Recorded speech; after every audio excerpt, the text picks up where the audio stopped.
Hello guys and welcome back to the channel. और आज का जो मुद्दा है वो है कि कार में माइलेज कैसे अच्छी करें, फ्यूल कंजम्पशन को कैसे बेहतरीन माइलेज की तरफ ले जाएं। तो मैं आपको काफ़ी टिप्स देने वाला हूं जिससे आपकी माइलेज काफ़ी ज़्यादा इंप्रूव हो जाएगी। हालांकि ये सुविधा मेरे लिए कम है क्योंकि मेरे पास है पोलो, और पोलो पेट्रोल पीती है एक्चुअली दबा कर ऐसे करके। बट जो कार्स हैं जिनमें काफ़ी अच्छी एवरेज आती है जैसे मारुति, hyundai, टाटा, उनके लिए और ज़्यादा अच्छी माइलेज आने के लिए भी, इवन चाहे आपके पास वॉक्सवैगन, स्कोडा कोई भी क्यों ना हो, ये टिप्स एंड ट्रिक्स अगर आप लगाएंगे तो काफ़ी ज़्यादा फर्क पड़ने वाला है। तो सबसे पहले मेरी टिप नंबर 1 है कि आपको अपने जो टायर के प्रेशर्स हैं उनको मेंटेन रखना है यार। आपको कोशिश करनी है कि महीने में कम से कम भी 2 बार आप अपने टायर के प्रेशर्स को चेक करवा लें। अगर आप ऐसा नहीं करते हैं तो काफ़ी ज़्यादा फर्क पड़ता है यार। और अगर आपकी कार जो है काफ़ी ज़्यादा ड्रिवन होती है पर डे, वो डिपेंड करता है आप कितनी कार चलाते हो। अगर आप एक वीक में ही 100 किलोमीटर तक चला देते हो तो कोशिश कीजिए कि आप तो 3 बार डलवाइए कम से कम महीने में हवा। आपके प्रेशर जो है मेंटेन रहने चाहिए, और साथ में ही आपकी कार की जो अलाइनमेंट है और बैलेंसिंग है वो भी काफ़ी ज़्यादा सही होनी चाहिए, बिल्कुल सही बैलेंस रहना चाहिए, क्योंकि उससे भी काफ़ी ज़्यादा माइलेज पे फर्क पड़ता है। अब बात कर लेते हैं अगले एक ऐसे पॉइंट की जो टेक्निकली क्या है ना, हमारे माइंड से लिंक है। कई बार कुछ लोग वो सारी चीजें सही करते हैं जो मैंने अभी डिस्कस करी हैं, पर क्या होता है ना, वो भावनाओं में बह जाते हैं। आप इमेजिन कीजिए आप नॉर्मल जा रहे हैं, जैसे पीछे से भी गाड़ी आ रही है, आप चल रहे हैं 60-70 पे अपना बढ़िया अच्छे से आप चला रहे हैं, और सडनली आप ही की जैसे कोई कार वाला, मान लीजिए मेरे पास पोलो, एक और पोलो वाला जाता है 80-90 पे, तो मुझे एकदम से जोश आ जाता है, ये कैसे जा रहा है, और मैं अपना पंजा दबा देता हूँ। So that's technically triggering you indirectly. कई बार आप उसे जीत भी जाएंगे, पर आप फिर सोचेंगे कि यार देखो ना, आपको वो जानता ना कोई एक दूसरे को जानता भी नहीं है, उस जीत का कोई लॉजिक भी नहीं है, आपका एक्सीडेंट भी हो सकता है, रॉन्ग लग भी सकती है, पेट्रोल तो फूक ही गया। अंत में देखिए, चाहे कुछ गलत हो चाहे ना हो, पेट्रोल तो फूक ही गया। तो इस चीज से आपको बचना है, और आपकी सेफ्टी भी काफी ज्यादा जरूरी है। ये जाने अनजाने कई बार हमारे साथ हो जाता है। अगर आप इंटेंशनली करते हैं, आपकी चॉइस है, तो देखिए आप हैवी ड्राइवर हैं तो फिर अगेन की क्या ही करेंगे माइलेज बचा के वहां पे, पर ये चीज आपके जरूर काम आएगी दोस्तों। अपना ख्याल रखिए और ऐसा ना कीजिए। अब हम बात करते हैं एक ऐसे पॉइंट की जो जाने अनजाने आप कर रहे हैं पर आपको पता ही नहीं चल रहा है, वो है रॉन्ग तरीके से रेस देना। कई बार कोई स्लोप आ जाता है, कोई चढ़ान, या फिर कोई ऐसा बड़ा बम्पर टाइप आ जाता है कई बार, या फिर नॉर्मल रोड पे भी ना कुछ लोग गलत ड्राइविंग कर लेते हैं और जरूरत से ज्यादा रेस दे देते हैं। कार को इनिशियली फर्स्ट गियर में उठाते उठाते वो 3-3.5 आरपीएम पे जा रही है उनकी कार, जो इससे मेरा मतलब जो लेफ्ट वाला आपका मीटर होता है रेस वाला, वहां पे अगर आप देखेंगे तो लिखा होता है 0 1 2 3, 3 पे उठा रहे हैं कार। इतने की नीड नहीं होती है। अगर कोई किसी को ओवरटेक भी करता है कभी कभी, तो काफी ज्यादा रेस देके ओवरटेक करता है। हालांकि ये सब्जेक्टिव है।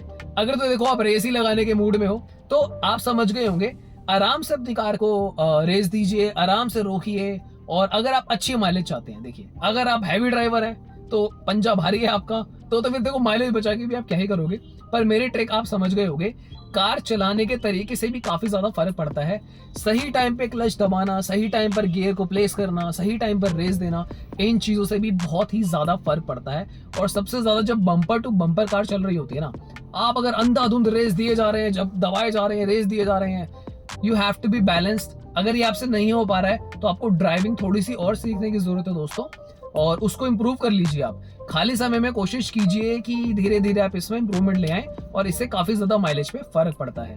अब बात कर लेते हैं अपनी अगली टिप की। इसमें कुछ लोग क्या करते हैं, सिर्फ थोड़े से पैसे बचाने के लिए 100, 200, 150 लोकल या फिर कुछ ऐसा इंजन ऑयल डलवा लेते हैं जो सूट नहीं करता उनकी कार को। आपको कोशिश ये करनी है, अगर आप देखो, अगर तो आपकी कार सर्विस सेंटर में ही जाती है तो मेजॉरिटी ऑफ द केसेस वो अच्छा इंजन ऑयल ही यूज करते हैं। पर अगर आप बाहर से खुद से करवाते हैं तो प्लीज ऐसा ना करें।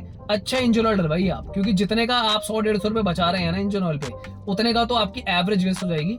मोर ओवर आपका इंजन भी खराब होने के चांसेस है वहां पे, और साथ में आपकी गाड़ी भी खराब होने के चांसेस है। काफी ज्यादा इंपैक्ट पड़ता है यार। तो हमेशा कोशिश कीजिए अच्छी क्वालिटी का, अच्छी कंपनीज का इंजन ऑयल डलवाइए और अपनी कार का ख्याल रखिए। अगले पॉइंट की अगर मैं बात करूं तो आपको करना क्या होता है, कुछ लोग गाड़ी चलाते वक्त बहुत अच्छी कार चलाते हैं, पर क्या करते हैं कि पहले गियर में ले जाते हैं 30-40 तक, दूसरे में पहुंचा देते हैं 50 तक, तीसरे में 60-70-80, और चौथे में भाई अपना 110-120, फिर पांचवा तो पूछो ही मत, वो आपका जाएगा 140 तक। सो ये बेसिकली डिपेंड करता है अब आप हाईवे पे चला रहे हैं या कि सिटी में चला रहे हैं। हाईवे पे होंगे ना तो आप जाएंगे उसको लेके 130 तक इस रफ्तार से, और अगर सिटी में होंगे तो आपकी गाड़ी इतनी उठ तो जाएगी 70 तक तीसरे गियर में, पर आपका तेल फूक चुका होगा। This is a wrong practice. अगर आपको देखिए वाकई में पेट्रोल बचाना है ना, तो आपको करना क्या है दोस्तों, आपको पहले गियर पर आराम से अपना 10 से 20 तक रखिए, दूसरे गियर पे 20-25 तक जाइए, तीसरे गियर पे 30-40 तक रखिए, और चौथे गियर पे 50 से 60 तक ले जाइए। अगर आपका मतलब 5वें गियर पे 50-60 तक रखना है आपको मैक्सिमम। अगर आपकी 6 गियर वाली कार है तो 70-80 तक ले जाइए, बहुत अच्छी बात है। अगर आपको अच्छी एवरेज चाहिए तो मैं उस केसेस में आपको ये बातें बता रहा हूँ। अगर आप बिल्कुल ही भगा के पंजा दबा के रखेंगे हैवी ड्राइवर, तो यार फिर कुछ नहीं हो सकता। एक चीज है जो काफी जगह मैंने देखा है और सुना भी है, लोग कहते हैं एसी बंद कर दो माइलेज बढ़ेगी। मैं समहाउ इस बात से कन्विंस नहीं हूं एज अ पर्सन, क्योंकि मुझे लगता है ये भी सब्जेक्टिव है और सिचुएशन टू सिचुएशन डिपेंड करता है। अब मान लो मैं हाईवे पे जा रहा हूँ, मुझे एवरेज चाहिए, मैं क्यों एसी बंद करूँ भाई? मैंने कार इसलिए थोड़ी ली थी मैं एसी बंद कर दूं, तो वहां पर वो पॉइंट वैलिड नहीं होता। आप कॉम्प्रोमाइज थोड़ी करोगे अपने आप, गर्मी लगेगी कुछ होगा। पर आप ये कर सकते हो, आप किसी का वेट कर रहे हो, जैसे मैं भी खड़ा हूँ, मेरी कार का एसी बंद है, मौसम इतना सुहाना हो रहा है, हवा चल रही है, सब बढ़िया है, मुझे एसी की नीड नहीं है इस टाइम पे, या फिर मैं अपने ग्लास खोल लूंगा, सामने मेरे पेड़ है, नेचुरल चीज है, मैं यहाँ खड़ा हो सकता हूँ, मुझे छांव मिल जाएगी। इट डज नॉट मैटर कि आप बेमतलब में भी एसी चला के बैठे हैं, क्योंकि देखिए पेट्रोल एक नेचुरल रिसोर्स है। हमारी आने वाली पीढ़ियां, हमारे बच्चे, आपको कोई राइट नहीं है आप उसको जबरदस्ती वेस्ट करें। अगर आप रेड लाइट पे खड़े हैं, कई बार तो होता है कि देखिए जैसे आप सडनली रेड लाइट पे आए और 15-20 सेकंड ही बचे हैं, तो दैट मेक सेंस कि आप अब क्या ये गाड़ी बंद करेंगे। पर अगर आप आए हैं और आपको दिख रहा है सामने 100 सेकंड है, अभी कई जगह पे 120 सेकंड की रेड लाइट भी होती है, 80-90 सेकंड की भी होती है, 60 सेकंड की भी होती है। 60 सेकंड मैं कह रहा हूं, अगर कभी भी आपको ना 30-35 से ऊपर दिख रहा है, आप बंद कर दो कार बंद कर दो, कोई दिक्कत नहीं है। इतना एसी फिर भी आपका 30-40 सेकंड तक कूलिंग रखता है, इट डज नॉट मैटर, आपकी कार गर्म नहीं होगी, इंजन को थोड़ा रिलैक्स मिलेगा, काफी ज्यादा फर्क पड़ता है। आप डेली काफी जगह रेड लाइट्स पे ऐसे बंद करेंगे, आपको काफी फ्यूल बचेगा और एक हैबिट बन जाएगी, आप कंट्रीब्यूशन करेंगे। जैसे फॉर एग्जांपल मैं भी दिल्ली में हूँ, इतना पोल्यूशन बढ़ रहा है, अभी पटाखे बजने शुरू भी नहीं हुए हैं, अभी बहुत सारे ज्ञानी आ जाएंगे कि दिवाली होती है तो पोल्यूशन हो जाता है, अभी तो दिवाली भी नहीं है, पहले से हो रहा है, अब क्या करें? तो जो हम कंट्रीब्यूट कर सकते हैं एज अ समझदार लोग, बिल्कुल कीजिए। आप छोटी छोटी चीजें हैं, जैसे मेरी भी कार अभी बंद है, और अगर मैं कभी रेड लाइट पे होता हूँ मैं बंद कर लेता हूँ, और अपना फ्यूल भी बचाता हूँ मैं, और पोल्यूशन को सुधारने में कंट्रीब्यूशन भी करता हूँ। तो इस वीडियो को आज मैं एंड करता हूँ, यही कुछ मेन पॉइंट्स थे जो मैं पर्सनली देना चाहता था। प्लीज मेरे चैनल को आप सब्सक्राइब कर लीजिएगा। बाय द वे मैं बताना भूल गया, इस चैनल पे टर्बो वर्सेस जीटी हम डालते हैं car ownership reviews, car reviews और सारी बातें, मतलब हम कार के बारे में जो भी है, आपको मेरे चैनल पे काफी वीडियोस मिल जाएंगी। तो आप प्लीज चैनल को सब्सक्राइब कर लीजिएगा, और इसी तरह की टिप्स आती रहेंगी दोस्तों, सो उनका एंजॉय लीजिएगा। मिलते हैं किसी और वीडियो में। Thank you so much for watching. Jai Hind, bye bye, take care.